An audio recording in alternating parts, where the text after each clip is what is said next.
ভাই ভাই ভাই ভাই এই বৈষম্যের অবসান চাই। অবৈধ সরকার শেখ হাসিনার আমলে এই সরকারের যখন স্বৈরাচার সরকার এই যে গরুগুলা যেটা আমেরিকা থেকে নিয়ে আসছে যার মূল্য এক একটা 50 লক্ষ টাকা দেখাইছে, আমি মনে করি ওই সারগুলার মূল্য এত টাকা না, ওখানে আত্মসাৎ করা হয়েছে। আমাদেরকে বিনামূল্যে কাজ করায়, আমরা বিনামূল্যে কাজ করতেছি। কাজ করার পরেও আমাদেরকে আমরা বাংলাদেশের যে আমিষের ঘাটতি, আমাদের বাংলাদেশে আমরা মাংস সহায় সম্পন্ন দুধের কিছু ঘাটতি আছে, এই কাজগুলো আমরাই করি। তারা বাংলাদেশের প্রত্যেকটা উপজেলায় আমরা কাজ করি।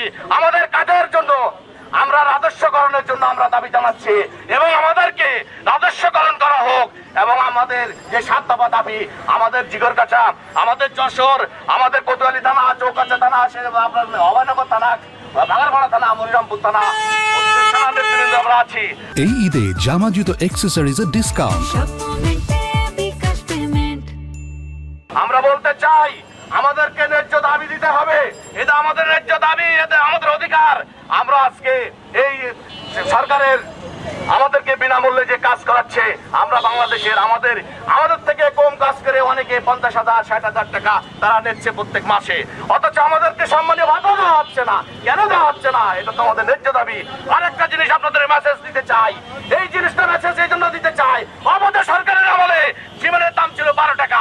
আমরা কিভাবে কাজ করবো? সেই সিমেন্ট একবারে করেছে তরল সিমেন্ট 75 টাকা। আমরা এখন দেখছি হিমায়িত সিমেন্ট 75 টাকা।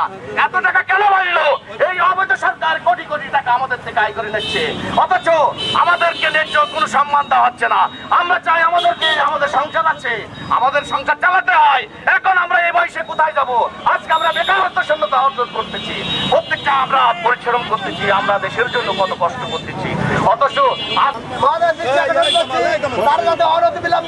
আমাদের এই সারা বাংলাদেশের 5,500 আছে, তাদের জীবনমান উন্নয়ন করতে যতটুকু সেই আহ্বান করবো যে আজকে 2 মাস হয়ে গেল আমরা কর্মবিরতিতে রয়েছি আমাদের ন্যায্য দাবি আদায়ের জন্য, আমাদের জাতীয়করণের জন্য। এই জাতীয়করণ যত সময় না হবে তত সময় সারা বাংলাদেশে এই কেন্দ্রীয় কর্মসূচি চলছে। আমাদের যশোরে হচ্ছে এই মানববন্ধনে যদি আমাদের দাবি সরকার পূরণ না করে তাহলে আমরা অবরোধ সহ নানান বড় রকমের কর্মসূচি দেব, সিদ্ধান্ত হব। আজকে আমাদের এই ন্যায়